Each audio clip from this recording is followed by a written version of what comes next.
2시간 전에 마감한 트레이더가 생생하게 전하는 글로벌 마켓 리뷰 델타1입니다. 어제 시장을 한마디로 요약하면 정신 못 차린 미국 장기 국채 부러지다입니다. FOMC 이벤트로 단기물은 내렸지만 장기물은 나름 꿈쩍 않으면서 플래트닝 된 것을 갖고 이런저런 이야기가 있었지만 트레이더의 관점에서는 아직도 정신 못 차린 놈이 있네 하면서 좋은 숏 기회를 주었습니다. 그런데 정신 못 차린 종목들이 여기저기서 고개를 들이대고 있는데 어떤 트레이딩 기회가 있는지 글로벌 마켓 리뷰를 하면서 찾아보도록 하겠습니다. 먼저 아시아 세션 갑니다. 연휴 이후에 우리 시장의 흐름은 시가만큼은 예상치를 크게 벗어나지 않는 마이너스 1%대 갭 다운이 나왔지만 시가 이후의 흐름은 경악할 정도의 가벼운 흐름이었습니다. 강력한 선물 매수가 나오면서 10분도 안 돼서 전일 종가 부근까지 당겨 올렸는데 이것을 주도한 세력은 외국인이 선물 매수도 그렇지만 현물 매수가 원인이었다고 할 수 있겠습니다. 외국인은 장 시작 후 10분도 안 돼서 1,500억 원이 현물을 매수했는데 전체 일중 매수량이 5천억 정도인 것을 감안하면 10분도 안 돼서 1,500억 원이 현물을 매수했다는 것은 굉장히 강력한 매수를 보인 것이죠. 마침 연휴 끝나고 시장 참여자들이 적극적인 거래를 하지 않은 채 시장을 탐색하는 사이에 외국인들이 닥치고 현 선물을 사면서 호가 공백을 만들어낼 정도로 빠르게 사들어갔습니다. 하지만 그 뒤의 흐름들이 가관이었습니다. 지수를 초반에 당길 때 변동성이 죽어야 하는데 변동성이 거의 죽질 않았죠. 특히 사흘간의 세타 효과와 함께 글로벌 변동성이 피크를 치고 내려온 것을 감안하면 배가도 좀 죽어줘야 되는데 아니 이거 휴일 있었던 거 맞아 싶을 정도로 변동성이 거의 죽지 않았습니다. 사실 변동성이 진짜 죽은 것은 오전 10시 15분경 바닥을 찍고 11시까지 반등을 할 때 그때 죽은 게 오늘 죽은 변동성이 전부라고 할 수 있죠. 이것은 아직도 정신 못 차리고 옵션 가격이 살아있다는 의미가 되겠는데 방향성 측면에서는 우리 시장이 가장 긴 휴일을 보내면서 사실상 해외 악재들을 모두 소화해냈다는 것이 있고 따라서 신규로 방향성이 설정되는 것에 대해서 취약한 부분이 있다는 점이 되겠습니다. 그런 것들이 옵션 가격에 반영되어 있다고 보는데 그래도 시간을 거스를 순 없고 그동안 죽지 않았던 옵션 가격은 내일부터 좀 빠르게 죽어나가지 않을까 합니다. 다시 시장 이야기로 돌아와서 외국인들은 하루 종일 주식을 매수했습니다.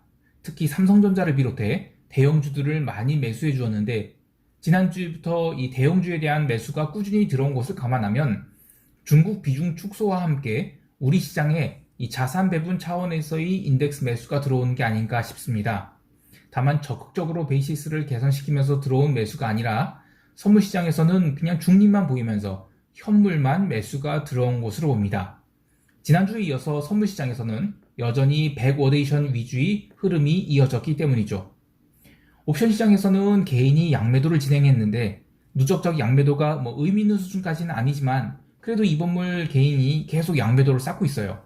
지난 9월물에도 그랬죠. 개인들이 양매도를 잔뜩 쌓다가 만기주 부근에서 방향성을 보일 때 역추세로 다 쏠려서 바보가 됐는데 이번에도 그렇게 될지 좀 지켜봐야 되겠습니다. 선물시장을 잘 보면 지난 만기 이후 계속 410선 내외에서의 공방을 벌이고 있는데 시장을 바로 위로 당기기에는 한 2% 부족하다고 보고요. 시가가 갭 상승 나올 경우 저는 콜 매도 위주로 대응할 생각입니다만 잘못 물리게 되면 고생할 수 있기 때문에 수량 조절을 하면서 대응할 생각입니다. 전반적으로 우리 시장은 어쨌든 현물을 바치는 파워가 강했고 따라서 우리 시장이 급락 조정은 쉽지 않겠다는 생각이 듭니다. 풋 매수나 네이키드 숏은 상당히 고전하지 않을까 합니다. 자세한 대응 전략은 총평 때 이야기를 하기로 하고요. 유럽 세션 넘어갈게요. 유럽 세션의 특징은 이 현물 커버링이 이어졌다는 것입니다.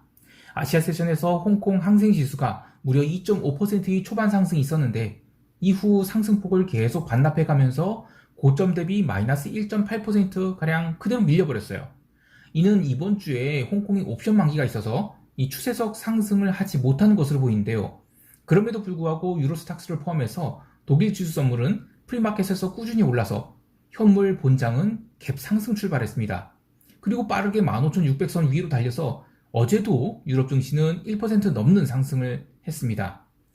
이렇게 해서 사흘 연속 유럽 증시는 강력한 양봉을 만들면서 반등을 했는데 초반 유럽 증시가 반등할 때 나스닥 선물을 포함해서 미국 지수 선물도 반등을 하면서 살짝 스트레스를 받았습니다만 나스닥 선물은 오후 6시에 고점을 찍고 다시 밀리기 시작해서 미국 본장 시작할 때는 보합권을 살짝 깨기도 하는 등 상승폭을 크게 줄여서 출발했습니다.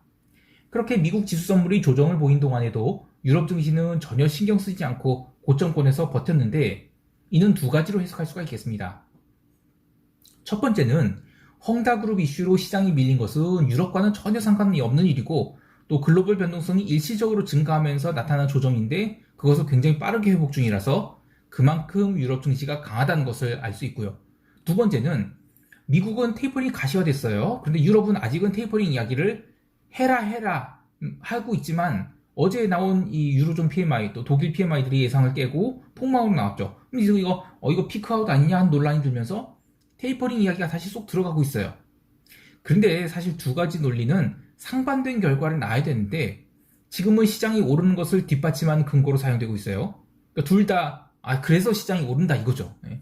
둘 중 하나는 분명 잘못된 논리인데 시장에서 일단 그렇게 받아들여지기 때문에 그렇게 갖다 쓴 것인데 이런 경우에는 일종의 타임렉이 있다고 보시면 됩니다. 그러니까 스태그플레이션 논란이 있을지언정 그보다는 시장을 강하게 당기는 논리가 강하다면 시장을 하락시켜야 되는 이슈도 시장을 당기는 것처럼 해석될 수 있어요. 그래서 이 한 가지 팩터만 보고 시장을 판단하지 말고요. 일단 개별 종목의 방향성은 모두 인정하되 주된 흐름이 무엇인지를 보고 주된 흐름을 거스르지만 뭣도 모르고 따라오는 그런 정신 못 차린 놈들을 패는 것으로 대응한 것이 매크로 투자라고 할 수 있겠습니다. 이렇게 사흘 동안은 유럽 증시가 강하게 반등을 했지만 여전히 변동성은 레벨업 되어 있는 상태에서 거래되고 있습니다. 어제도 변동성이 죽긴 했지만 이거 죽었다라고 말할 수는 없을 정도예요. 물론 이제 그 변동성 레벨 자체가 올라와서 그 올라온 부분만큼은 다 돌려줬죠. 하지만 그렇다고 해서 변동성 지수가 10포인트대, 그러니까 19포인트 이하로 내려가거나 그러지는 않았습니다. 또 하나가 뭐냐면 통화시장은 어제 달러가 죽었다고는 했지만 비달러 바스켓 전체가 고르게 반등을 한 거죠. 그래서 그냥 비달러들이 중간에 한번 이익 실현한 정도다. 그렇게 봐야 되지 않나 싶습니다.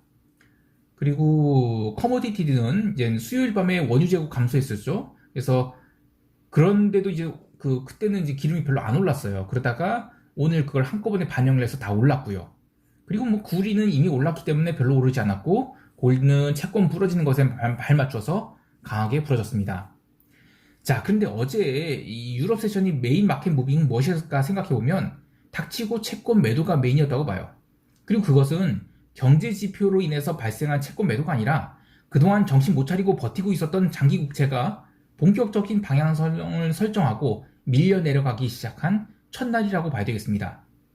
어제 미국 시장 경제 지표, 그러니까 신규 실업 수당 청구 건수나 또 마켓 PMI 이런 것들 다 컨센서스보다 나쁘게 나왔어요.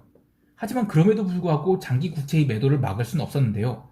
아시아 세션부터 계속 채권 매도가 나오면서 시장을 짓눌렀고요. 유럽 세션 시작되면서 채권 매도의 강도가 점점 강해지면서 미국 세션에서도 전혀 반등을 하지 못하고 끝까지 밀렸습니다. 근데 어제 제법 강한 장대 음봉 나왔다고 해서 채권 매도를 따라가는 게 부담스럽지 않느냐 이렇게 이해하시는 분도 있는 것 같아요. 근데 채권 시장에는 아직도 언더슈팅이 보이지 않거든요. 그리고 새벽 2시에 있었던 10년 물가 연동채 팁스도 금리가 무려 7bp나 올라서 낙찰됐어요.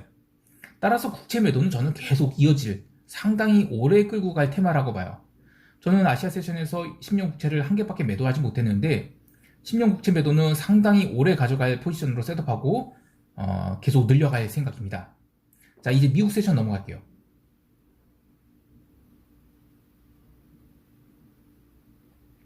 미국 증시는 어제 금융주의 날이었습니다. 금융주가 아주 강력한 커버링을 보이면서 시세를 주도했고 그래서 다우지수가 상대적으로 나스닥 대비 크게 아웃퍼폼했습니다. 자, 근데 여기서 의문이 드는 부분은 어제 지수의 상승이 장 시작 전에 이루어진 게 아니라 장 시작 전에 유럽 세션이 상승분을 다 눌러놓고 보합 출발했음에도 불구하고 나스닥도 어쨌든 상승은 마감했다는 것, 그리고 하루 종일 변동성이 죽어서 끝났다는 것 등을 고려하면 시장의 조정이 이거 다 끝나버린 거 아닌가? 이런 생각도 들어요. 그나마 아직 나오지 않고 있는 이야기는 뭐 장기 국채를 사느니 미국 빅테크를 사겠다. 미국 빅테크가 훨씬 더 안정적이고 금리도 많이 그러니까 배당도 많이 주니까 10년 국채 그거 사서 그 쿠폰 받느니 또는 그 쿠폰 받으면서 이 채권 가격 빠지는 것을 버티느니 미국 빅테크 사겠다. 뭐 이런 논리가 있었어요. 근데 이게 지난 상반기에 나스닥을 방어하던 논리였거든요.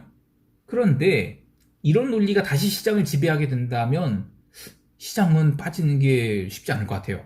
근데 어쨌든 아직도 나스닥 숏마인드를 포기할 생각은 없습니다만 신규 매도는 계속 좀 보류하고 다음 주에 좀 끌고 가야 되지 않을까, 다음 주로 매도를 연기되지 않을까 생각을 합니다. 개별 종목 더 보면 굴뚝 주식들이 어제 이어서 반등을 이어나갔죠. 반등이 상당히 강력했습니다. 기름 주식들도 그랬고요. 그런데 이 최근 몇 거래일간이 하락을 모두 커버한 수준인 반등이 나오긴 했어요. 그렇다고 해서 상승 추세로 전환되었다고 보이진 않아요. 저는 그냥 어쨌든 받치는 쪽이 만만치 않다라는 것을 확인하는 반등이었다고 봅니다. 그리고 보면 테크 주식들은 어제 확실히 반등이 약했어요. 경제 지표는 신규 실업 상승 건수가 있었습니다. 컨센서스보다 나쁘게 나왔죠. 근데 그럼에도 불구하고 미국 장기 국채 하락은 전혀 멈추지 않았어요. 이것은 지표보다 수급이 앞설 때 나타나는 현상인데 사실 이것은 트레이더가 아니고서는 설명하기 힘들어요. 아니면 그냥 엉뚱한 논리 끼워 맞추거나 기성 언론이 논리가 아니라 수급 때문에 움직였다라고 하면 그는 근거 없는 이야기를 하고 있는가라고 욕을 먹겠죠. 근데 트레이더는 수급이 깡패라는 것을 누구보다 다 잘 알고 있어요. 그래서 논리 없이 수급으로 움직였다라는 것을 당당하게 이야기할 수 있는데요. 사실 누가 정말로 매수를 했는지 그거는 모르죠. 그거는 사후적으로 알려지거나 아니면 끝까지 모를 수도 있어요. 하지만 어쨌든 수급은 눈에 보이고 그것을 느끼면서 트레이딩하는 게 트레이더예요. 자, 그런데 힌트가 하나 있습니다. 바로 골드가 하락한 시간이 바로 9시 반이거든요. 밤 9시 반. 그때 신규 실업 수당 건수가 증가해서 나왔어요. 그런데 시장은 그 정도 실업자가 증가를 했다고 해서 테이퍼링 중단시킬 수 있겠냐? 테이퍼링 계속 가는 거야. 금리 인상도 계속 가는 거고. 이렇게 생각하면서 그때부터 채권 하락에 가속도가 붙고 또 골드도 급락을 시작했어요. 따라서 이런 결론이 나옵니다. 신규 실업 수당 청구 건수가 아주 의미 있는 급등 혹은 연속적인 급등을 하기 전에는 장기 국채의 하락이 웬만해서는 꺾이지 않을 것이다 라고요. 자, 여기까지 하고 시장 총평하면서 대응 전략 이야기할게요.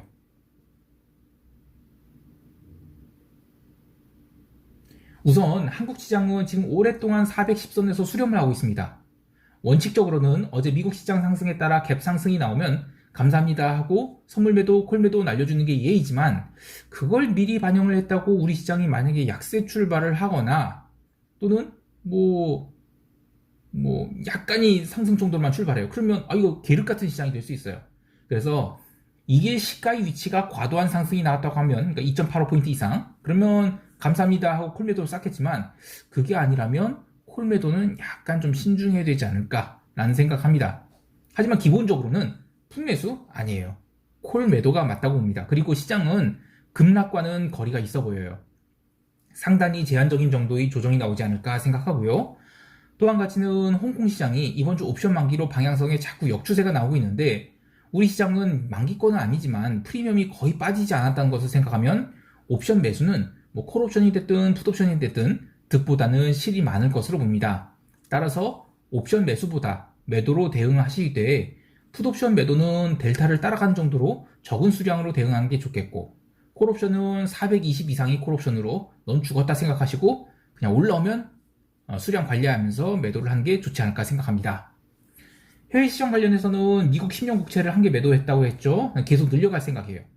처음 매도를 나름 좋은 가격에서 했는지라 나머지를 어느 가격에서 해야 될지 좀 고민되긴 합니다만 보통 이런 급락장에서는 10년 국채가 아시아 세션에서 반등을 합니다. 근데 최근 들어서는 아시아계 투자자들이 미국채를 미리 때려버리는 경향이 있어서 아시아 세션에도 밀려요. 그래서 저는 아시아 세션 봐서 그리고 약간 메인 세션에서도 이렇게 하나씩 나눠 때리는 그런 식으로 해서 이번 주에 2계약 정도 늘리고 또 다음 주에 2계약 더 늘려서 1억당 한 5계약 정도의 레버리지로 채권 매도 포지션을 쌓을 생각입니다. 그리고 이젠 국채 입찰 수익률이 점점 오르고 있어요. 그래서 저는 기본 채권 매도 추세가 맞다라고 보고 있습니다. 참고로 혹시라도 한 얘기인데 이 국채 매도는 생각보다 되게 지루한 게임이에요. 그 레버리지도 보통 이제 뭐 나스닥 같은 경우에는 증거금이 뭐 지금 한 얼마냐? 지금 한 1300만 아니요 1300이 아니라 1700 정도 하겠다. 나스닥 한 게. 지금 1700 정도 해서 실질적으로 그 진짜 편하게 매매를 하려면 1억당 나스닥은 2개 정도가 딱 맞거든요. 근데 채권은 그보다 훨씬 더 증거금이 낮은데도 1억당 한 5계약 정도만 하는 게 좋아요. 이게 왜 그러냐? 증거금은 실제로 한 2천만 원, 뭐 3천만 원밖에 안 드는데 왜 5계약이라는 1억당 5계약이라는 굉장히 낮은 레버리지 쓰냐인데 이 채권은 굉장히 지루해서 한 번 포지션을 잡으면 쭉 들고 가야 됩니다. 뭐 10틱 먹었다고 자르고 뭐 10틱 손실이라고 해서 손절매 이런 거 하면 안 돼요. 그래서 이제 꾸준히 밀고 나가려면 증거금을 넉넉하게 할당을 해둬야 됩니다.